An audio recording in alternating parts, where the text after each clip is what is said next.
Pembenci Jokowi ini berbondong-bondong mendatangi makam ayah dan ibu Jokowi atau kakek dan nenek Gibran. Mengapa saya katakan mereka bak menggali kuburan mereka sendiri? Tonton konten ini hingga selesai.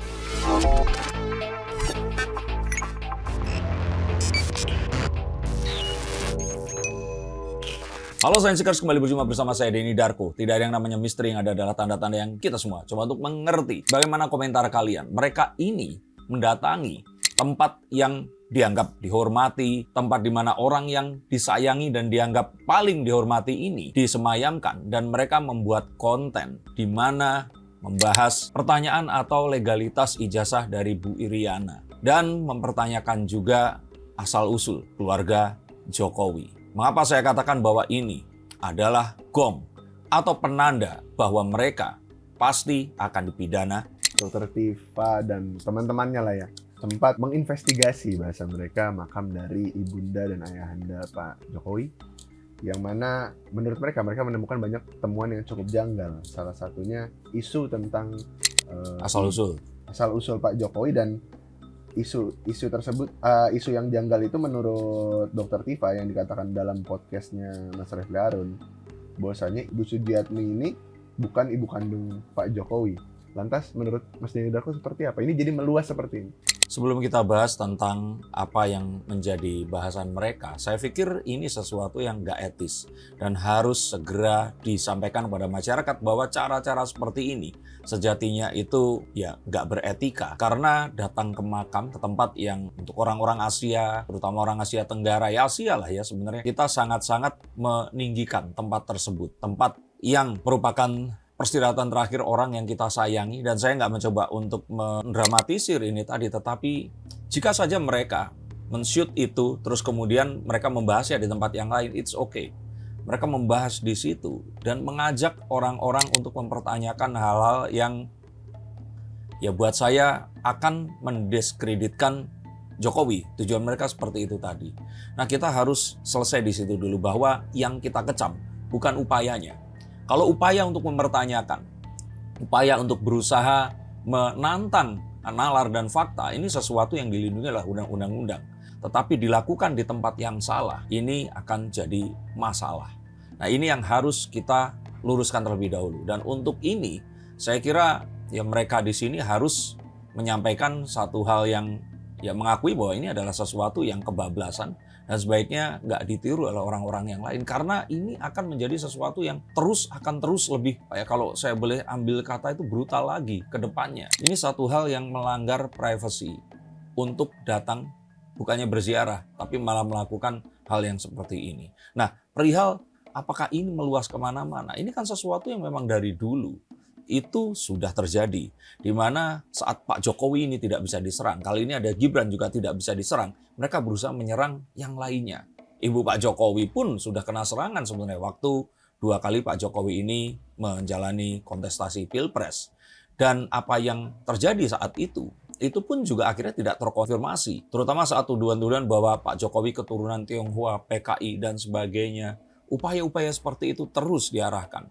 Bahkan kemarin kita sempat mengingat ya bahwa Bu Iriana pun ini sempat jadi serangan para haters ini saat Pak Jokowi di kala menuju ke pencoblosan atau Pilpres yang melibatkan Prabowo dan Gibran. Ini juga diserang Bu Iriananya. Karena Pak Jokowi waktu diserang dia diam saja. Tetapi mengapa saya katakan bahwa kali ini sepertinya Pak Jokowi ini tidak akan diam saja. Sama seperti saat Pak Jokowi kemarin didatangi di kediamannya. Sebelum ke bagaimana respon Pak Jokowi ke depannya, kita akan membahas juga sebenarnya bukan cuma Pak Jokowi yang mungkinnya gerah sebenarnya tapi tidak mengungkapkan kegerahan tersebut, tapi ada salah satu kader PSI juga yang sempat me-tweet ya di X. Kemarin saya masih menganggap mereka sekadar kurang waras, tapi setelah mereka pergi cek makam keluarga Pak Jokowi, fix mereka memang sudah bahkan dia juga melakukan sebuah konferensi pers bersama Ade Armando juga yang juga kader PSI, dan menghimbau kepada kepolisian kepolisian untuk segera memeriksa orang-orang ini tadi dan memproses. Karena sejatinya apa yang terjadi ini sudah sangat meresahkan. Betul memang ada polemik saat mereka ini mewakili masyarakat. Tapi kan sebenarnya sama seperti orang-orang ini mengatasnamakan masyarakat, melakukan dan melegitimasi apa yang mereka lakukan saat ini.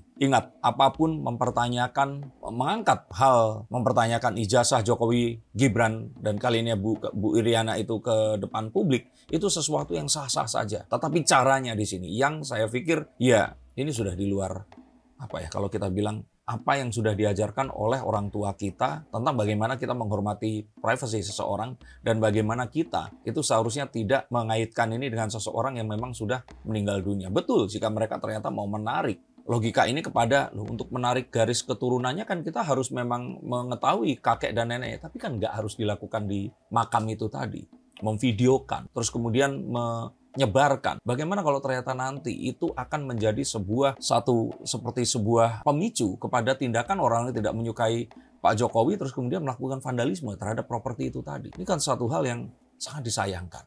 Tapi kalau kita lihat Pak Jokowi pun sampai hari ini belum bertindak, cuman Mas Gibran yang merespon. Kita bahas tentang orang-orang di sekitar Pak Jokowi pun akan bertindak nggak sih melihat tindak kegilaan mereka bertiga ini? Pak Jokowi kan memang nggak pernah bertindak. Pak Jokowi kan selalu sen kiri belok kanan. Bahkan Mas Gibran juga mengatakan bahwa terima kasih kepada Pak Roy Suryo dan Dr. Tifa yang telah berziarah ke makam ini kakek dan nenek saya. Nah ini kan satu hal yang kalau saya bilang itu orang Jakarta bilang ngecengin. Kita tahu bahwa dia tersinggung di dalam hati. Tapi dia mengatakan hal itu untuk menunjukkan bahwa ya apa yang dilakukan ini bahkan tidak memberikan dampak. Tapi saya yakin ini adalah momen, titik yang penting di mana Pak Jokowi tidak akan diam saja. Sama seperti saat kemarin demonstrasi mendatangi rumah Pak Jokowi. Jadi kalau saya pikir ini ranah yang private. Dan sekali lagi ini saya lihat, saya tidak menghasut di sini, tapi Pak Jokowi pasti tidak diam saja. Mungkin gerakan atau manuver apa yang Pak Jokowi akan lakukan? Maksudnya setelah kejadian ini, karena kita bisa bilang tindakan mereka bertiga, trio ini kan iya, sesuatu yang nggak akan bisa kita lihat secara tersurat. Dan saya kira ini akan mirip seperti ya kemarin saat Pak Jokowi ketemu dengan Pak Prabowo. Dan apa kita pikir bahwa mereka berkomunikasi hanya lewat pertemuan secara langsung. Kalau mereka ketemuan bug bestie seperti itu, saya pikir mereka juga WA-an atau melakukan sebuah encryption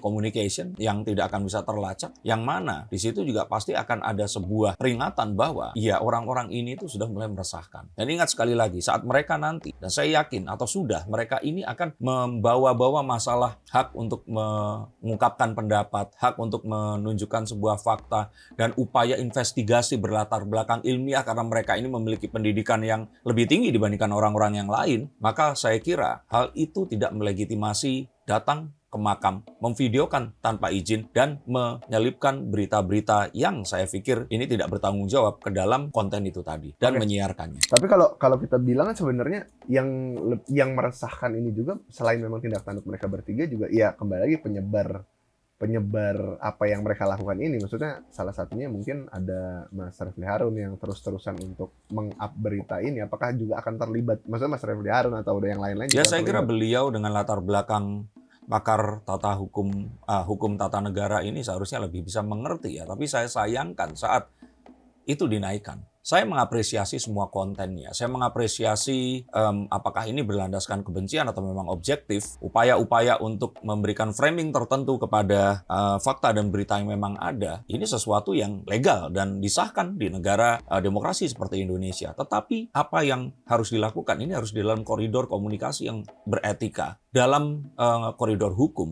Dan kita tidak boleh berusaha untuk menimbulkan sebuah kebencian di masyarakat. Yang kita tahu bahwa dengan pesatnya media sosial seperti sekarang ini, hal seperti itu belum diregulasi secara menyeluruh. Dan bisa dan sangat bisa akan menimbulkan hal yang tidak diinginkan yang akan terkomplikasi kemana-mana. Kalau untuk ini kan sebenarnya banyak orang juga yang mengira bahwasanya trio ini sebenarnya sedang mencari-cari, ya karena Pak Jokowi nggak bisa disandai ijazah, sedang mencari-cari celah lain untuk menyerang Pak Jokowi. Ya nggak apa-apa juga. Itu sesuatu yang secara politik atau secara kebangsaan disahkan oleh undang-undang. Silakan. Oke, cuman kalau ini memang gongnya berarti tak lama lagi kalau kita bisa bilang trio ini akan segera, maksudnya terkena hukuman. Saya pikir akan ada sebuah tindakan tegas tentang ini. Kecuali ya kalau mereka ternyata meminta maaf, menyampaikan hal-hal yang bersifat penyesalan, dan ya menghentikan hal-hal yang seperti ini. Yang saya takut ini akan meningkat lagi karena nggak direspon gitu loh. Nah, nggak direspon pun sebenarnya adalah respon politis atas sesuatu yang menjadi serangan politis. Tetapi jika ini terus meningkat, terekskalasi, makanya kemarin saya bilang bahwa ini sepertinya kok kayak mereka ini datang ke jebakan Batman, karena semakin didiemin, mereka ini semakin cari perhatian. Tingkahnya ini berusaha untuk memancing satu hal yang saya duga berusaha memancing sesuatu yang akan timbul, lalu terus kemudian akan ada sebuah narasi kriminalisasi terhadap aktivis. Silakan kalau mau beraktivitas seperti itu. Silakan kalau masih menganggap bahwa ada kebohongan publik yang diduga dilakukan oleh Pak Jokowi, Gibran dan keluarganya. Tetapi upayanya ini tidak etis sama sekali. Kalau kita bilang sebelumnya kan sebenarnya Pak Roy Suryo sendiri sempat ini menuju ijazah palsu ya. Sempat juga bilang bahwa dia punya salinan ijazah dari, apakah ini akan berpengaruh besar juga maksudnya di kasus ijazah palsu Jokowi ya. Nah, jadi Pak Roy Suryo bisa mengcounter bahwasannya memang ijazah Pak Jokowi palsu atau ini nggak berubah apapun sebenarnya.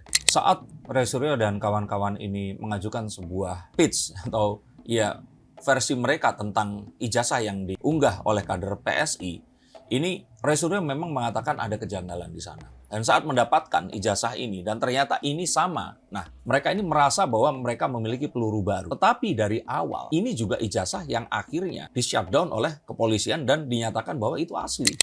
Maka sejatinya ini nggak akan membawa ke sesuatu yang baru. Karena jika mereka sangat confident dan hal itu, mereka nggak akan sampai harus niat mendatangi makam dan beresiko untuk melakukan kegiatan yang gak etis seperti ini. Ingat saya katakan bahwa apa yang mereka lakukan ini dilindungi oleh undang-undang. Mempertanyakan, berusaha menginvestigasi, dan juga membahas sesuatu yang mereka rasa mereka harus bahas untuk menegakkan kebenaran. Tetapi caranya ini, sekali lagi caranya. Bisa kita bilang nggak sih mungkin tindak tanduk ya termasuk Dr. Tifa dan dua lainnya ini adalah sebuah hasil atau mungkin sebuah respon kepanikan dari mereka bertiga karena maksudnya nggak bisa menang nih untuk nyerang dari sisi ijazah seperti itu. Bisa jadi, karena sejatinya mereka pun ini, saat mereka tidak diproses-proses juga secara hukum, mereka deg-degan. Setiap malam mereka pasti tidur dengan pemikiran bahwa akan ada sesuatu terjadi pada mereka. Dan saya yakin itu akan terjadi. Tetapi itu akan terjadi kapan? Ini kita tidak atau belum mengetahui. Tapi dengan hal ini, saya semakin meyakini bahwa itu akan terjadi. Dan akan terjadi dalam waktu dekat nanti. Bagaimana pendapat kalian? Tuliskan komentar kalian di bawah sini. Setuju atau tidak setuju? Atau kalian termasuk yang mendukung apapun yang mereka lakukan? Silakan. Negara kita negara demokrasi. Sampaikan dalam koridor hukum, dalam koridor etika. Dan jangan menjelek-jelekan seseorang atau melakukan sebuah tindakan ad hominem kepada siapapun. Terima kasih, sampai jumpa, dan salam.